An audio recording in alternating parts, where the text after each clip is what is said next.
Gimana kabarnya Bu Linda pada hari ini? Alhamdulillah Bu Mira sehat. Gimana dengan Bu Mira sendiri? Alhamdulillah sehat Bu. Senang bisa kita wawancara di sini, boleh ya Bu ya? Saya minta waktunya Bu nanti wawancara Bu. Waktunya sebentar gitu Bu untuk wawancara pada hari ini Bu ya. Semoga Allah selalu memberikan kesehatan kepada kita dan kemudahan bagi kita ya Bu ya, sehingga kita bisa lancar dalam menjalankan aktivitas kita sehari-hari, terutama dalam mendidik murid-murid kita ya Bu. Lagi ke depannya ya Bu. Amin ya Rabbal Alamin. Baik Ibu, di sini sebenarnya saya mau belajar juga nih dengan Ibu gitu Bu, sebagai Ibu, sebagai pimpinan di sekolah ini ya, tentunya sudah memiliki banyak pengalaman lah Ibu dalam mengambil suatu keputusan gitu ya. Kalau boleh saya wawancara terkait dilema etika gitu ya, boleh ya Bu? Iya, boleh ya Bu. Ibu sebagai kepala sekolah tentunya banyak menemukan hal-hal yang terkait dilema etika ya, baik saat mengambil keputusan maupun pada saat kegiatan pembelajaran berlangsung ini Bu ya. Terus kalau saya boleh tahu juga Bu, bagaimana caranya Ibu mengidentifikasikan suatu kasus-kasus yang merupakan dilema etika atau bujukan moral gitu Bu? Di sini kami tidak menamakan semua kasus ini kita anggap dilema lah ya Bu Mira ya. Tapi terkhususnya mungkin ya bagi saat sekarang ini ada seorang anak gitu ya, bukan kita anggap dia hiper gitu, tetapi kita menganggapnya dia seorang yang istimewa bagi kita. Mengidentifikasinya kita mulai dengan melihat fakta-fakta yang ada, menanyakan kepada orang tuanya, seperti itu mungkin kira-kira ya. Nanti kita cari dulu, tanya kepada orang tua apa penyebabnya seperti itu ya. Jadi baru kita tahu apa sebenarnya yang terjadi. Apa sebenarnya yang terjadi. Baiklah Bu, bagaimana cara Ibu dalam pengambilan keputusannya di sekolah Ibu, terutama untuk kasus-kasus di mana ada dua kepentingan ya ini Bu ya, yang sama-sama benar gitu kan, sama-sama benar, dimana itu kalau mau dikeluarkan anaknya tidak mungkin lah Bu, kita kasihan juga. Terus kalau seandainya tidak maksudnya kita tuh butuh, maksudnya kita itu bagaimana untuk menghadapi kepada orang tuanya nanti, pastilah gitu ya Bu ya. Terus bagaimana cara mengambil keputusannya di sekolah ini bagi Ibu Linda pada kasus-kasusnya ini Bu? Pada kasus-kasus anak yang mungkin dikatakan istimewa ini Bu Mira ya, di sekolah kami menanyakan ke ibu guru, kami selalu diskusi dengan ibu guru, diskusi dengan orang tua, mungkin kami juga akan menambah dengan membaca mungkin, atau bertanya kepada yang lebih tahu gitu ya. Berarti kita akan menyimpulkan apa sebenarnya yang bisa kita salurkan ke anak ini. Itu merupakan langkah-langkah atau prosedur yang bisa dilakukan selama ini juga gitu ya Bu Linda. Baiklah Bu Linda. Terus hal-hal apa yang selama ini yang mungkin dianggap efektif lah Bu Linda dalam pengambilan keputusan pada kasus dilema etika gitu Linda? Dalam kasus yang Ibu hadapi ini gitu Bu. Yang efektif itu adalah kita bekerja sama dengan guru, karena guru-gurulah yang langsung akan menangani ini, walaupun kita juga ikut serta dalam menanganinya. Tetapi apabila dalam waktu, misalnya dalam setiap harinya atau ada waktunya gitu, anak ini masih kita anggaplah kita kewalahan, sehingga kita akan menanyakan langsung atau menyarankan kepada orang tua untuk ke psikolog mungkin sepertinya. Untuk yang orang ilmu yang Iya, lebih dari kita ya. yang mengenai itu. Ya baiklah Bu, tentunya selama menghadapi kasus-kasus ini tentunya ada tantangannya bagi Ibu sebagai pimpinan di sekolah ini ya Bu ya. Kalau boleh saya tahu Bu, apa yang merupakan tantangan dalam pengambilan keputusan pada kasus dilema etika ini menurut Ibu? Jadi Tantangannya. tantangannya merupakan ya semuanya mungkin tantangan yang berbeda ya. Cuma pada anak-anak yang istimewa inilah kita lebih mendidik, lebih membimbing, karena di sini anak yang seperti ini membutuhkan yang lebih dari anak-anak yang biasa. Walaupun kita tidak akan mengajukan anak-anak yang lain, tetapi untuk anak ini karena dia agak istimewa, dia agak dilebihkan. Ya gitu ya Bu Linda ya. Baiklah Bu, berarti dari tantangan-tantangan yang dihadapi itu Bu, tentunya dari kasus-kasus itu adalah suatu penyelesaiannya bagi Ibu sebagai kepala sekolah mungkin ya Bu ya. Dalam penyelesaian ini apakah Ibu selesaikan secara langsung di tempat atau memiliki sebuah jadwal dalam penyelesaiannya begitu Bu? Kira-kira seperti apa prosedurnya begitu Bu? Penyelesaian masalah. Di dalam kasus anak-anak istimewa ini, pada umumnya dia langsung diselesaikan pada hari itu. Mungkin kita akan rangkulnya waktu itu, karena kejadian itu langsung dan diselesaikan secara langsung. Adapun untuk menambah pengetahuan kita tentang menangani anak ini, kita tetap membutuhkan psikolog mungkin berbagi ilmu. Gitu ya Bu Linda ya. Baiklah Ibu, sangat luar biasa sekali ini Bu Linda ya. Kalau begitu Bu, apakah ada seseorang gitu Bu atau faktor-faktor yang selama ini mempermudah yang membantu Ibu dalam pengambilan keputusan pada kasus-kasus dilema etika ini Bu? Ya, yang selalu membantu saya tentu pasti guru saya. Ya, kami selalu kerja sama dengan orang tua.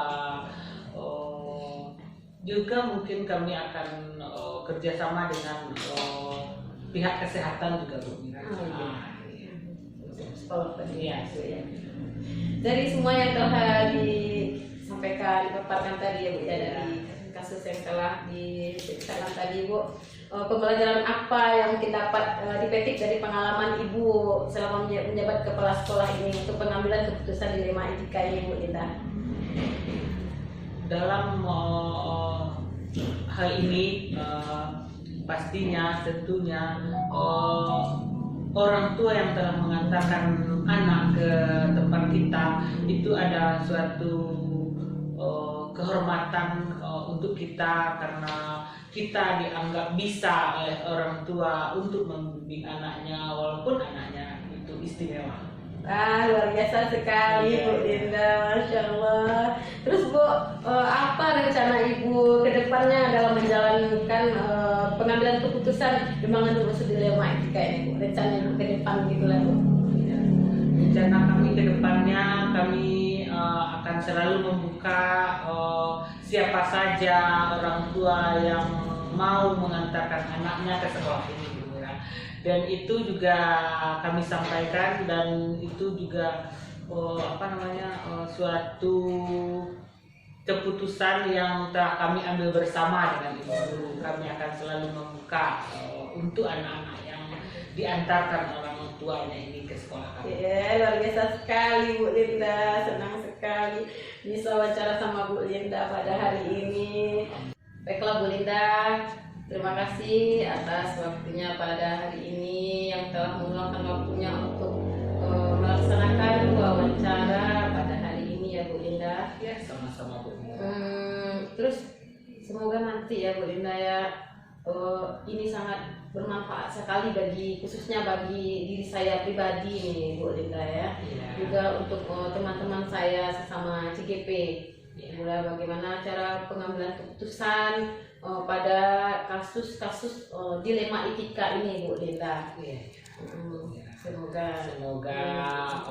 CGP ini ya Bu Mira ya bertambah. Dengan adanya CGP ini maka teman-teman yang lain dapat juga imbasnya, dan teman-teman yang masih belum berkesempatan semoga dengan adanya CGP ini mereka bisa menambah juga ilmunya dari teman-temannya, dari Bu Mira, dan teman-teman.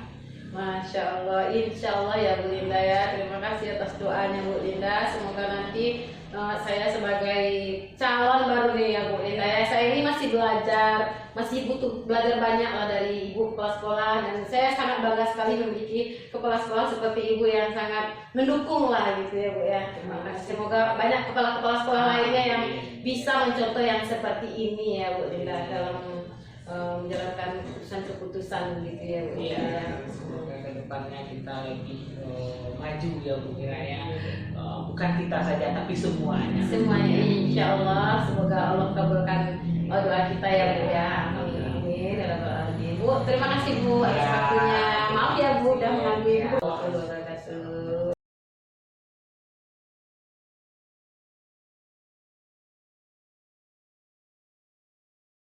Assalamualaikum Pak. Kenal Pak, saya Mila Purnia dari TKJ saya Pak. Di sini boleh saya minta waktunya sama Bapak sebentar untuk wawancara gitu Pak. Gimana kabarnya Bapak hari ini? Alhamdulillah sehat seperti ini. Masya Allah, Alhamdulillah. Semoga Allah selalu memberikan kesehatan, kekuatan dan kemudahan bagi kita ya Pak ya, kedepannya dalam menjalankan aktivitas kita sehingga nanti kita bisa lebih baik lagi ke depan. Nah, di sini boleh kami sebenarnya mau belajar juga nih sama Bapak tentang cara pengambilan keputusan gitu ya Pak. Baiklah Pak. Terima kasih atas waktu dan kesempatan yang sudah diluangkan pada hari ini Pak. Mudah-mudahan pada saat ini nanti kami mau ada sedikit mau bertanya sama Bapak, boleh ya Pak ya? Yaitu tentang yang terkait dengan dilema etika Pak.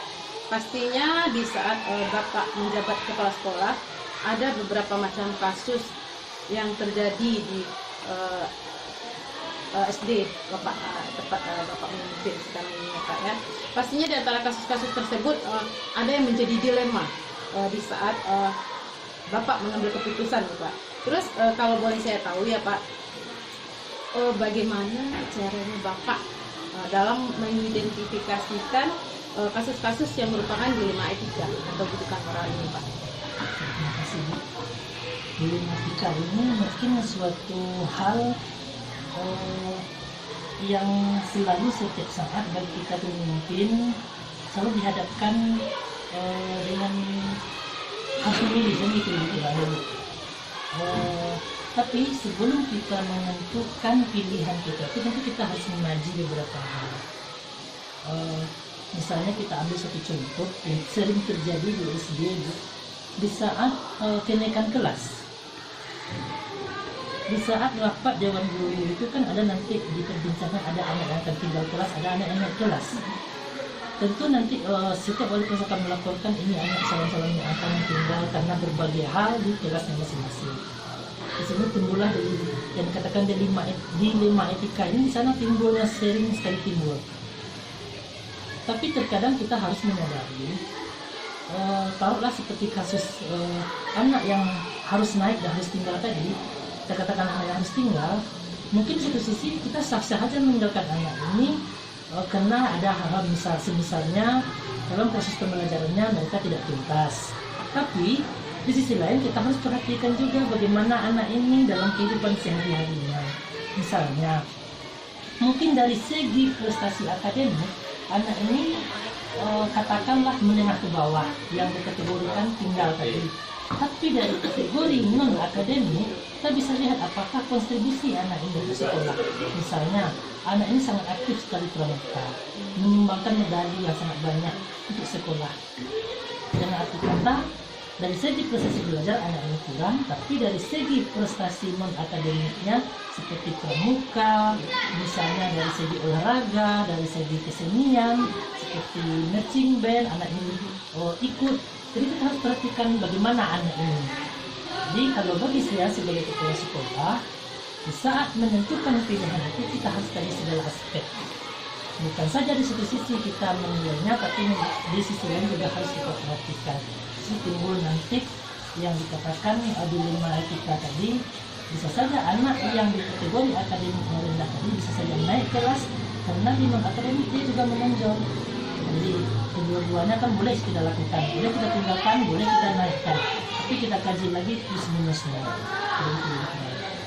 Jadi di sini cara Bapak pengambilan keputusan itu bisa dinaikkan atau bisa ditinggalkan. Jadi kalau selama ini dalam pengambilan keputusan ini mana yang lebih Bapak dalam kasus ini gitu, dan dua kepentingan yang sama-sama benar atau sama-sama mengambil nilai kita ini Bu, Pak. Kita kaji lagi terlebih dulu bagaimana yang lebih, kalau seandainya kita tinggalkan anak ini, apa akan lebih berdampak positif bagi anak itu atau dampak negatifnya yang lebih besar. Kalau seandainya dampak negatifnya lebih besar, mungkin lebih baik kita menaikkan anak ini. Mungkin di kelas selanjutnya anak ini bisa lebih termotivasi. Nah, begitu. Masya Allah, luar biasa sekali Bapak. Terima kasih. Berarti kalau begitu Pak, kalau boleh tahu langkah-langkah atau prosedur yang bisa dilakukan selama ini. Misalnya kita kumpulkan fakta-fakta terkait taruhlah satu anak, kita kumpulkan fakta-fakta terkait anak ini, bagaimana kehidupan sehari-harinya, bagaimana cara belajarnya, tata keramahnya, etika anak ini. Dan kita analisis lagi, kita kaji lagi, seperti yang saya katakan tadi, plus minus di saat kita menentukan keputusan ini. Baiklah Pak. Berarti kalau dari kasus yang ini Pak ya, hal-hal yang selama ini dianggap efektif Pak dalam pengambilan keputusan pada kasus-kasus dilema etika ini, kira-kira menurut Bapak bagaimana Pak? Efektif dan efektif lagi Pak kasus-kasus ini. Biasanya kalau setelah kita ambil keputusan ini, kita refleksi, jarang biasanya dari kasus-kasus itu yang berdampak buruk terhadap peserta didik.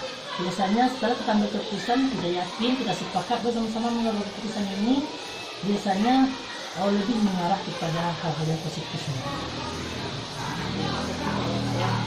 Baiklah, berarti dari kasus-kasus yang telah dihadapi ini Pak ya, tentunya kita Bapak sebagai pimpinan atau kepala sekolah di sini Pak ya, tentunya ada tantangan-tantangan begitu Pak ya Bapak hadapi. Kira-kira tantangan dalam pengambilan keputusan pada kasus-kasus dilema etika ini, kira-kira kalau yang jelas sekali tantangannya, kita harus meyakinkan semua pihak yang akan berseberangan dengan kita di saat kita mengambil keputusan. Kita harus yakinkan mereka bahwasanya keputusan yang akan kita ambil ini betul-betul ini untuk lebih memajukan atau untuk lebih kebaikan untuk masing-masing kita. Kita harus meyakinkan, bahkan kita harus melobi ke sana ke sini sebelum kita ambil keputusan ini. Biasa sekali Pak. Terus masih boleh ya Pak ya? Biasanya ya Pak ya. Apakah selama ini Bapak jadi pimpinan itu dalam sebuah tata kelola atau jadwal tertentu dalam sebuah penyelesaian kasus dilema etika ini, apakah Bapak menyelesaikan masalah ini secara langsung di tempat atau memiliki sebuah jadwal untuk menyelesaikannya Pak, atau bentuk atau prosedurnya seperti apa kira-kira Pak? Tergantung situasinya. Kalau situasinya itu bisa diselesaikan di tempat, di hari kedua kita akan selesaikan.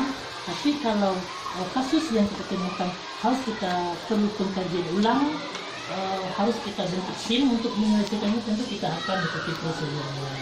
Ada saja misalnya satu kasus yang katakanlah agak berat sedikit, tidak bisa kita putuskan, mungkin kita akan melibatkan beberapa orang wakil kepala sekolah misalnya, kita kaji lagi, kita bicarakan lagi, dan akhirnya nanti kita putuskan kapan kita akan mengambil keputusan dari satu kasus itu.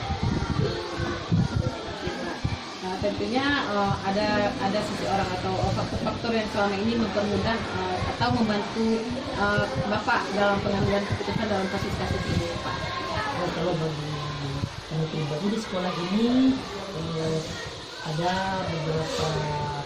beberapa orang yang di saat beberapa kasus yang harus kita libatkan, katakanlah rekan-rekan majelis guru, kita 4 orang wakil kepala sekolah yang selalu menggandeng kita di saat mengambil keputusan. Apalagi ini kebijakannya yang melibatkan orang banyak. Ya, jadi keputusannya itu kita harus mementingkan orang banyak, Iya. bukan mementingkan pribadi. Iya. Jadi kita ya, Pak.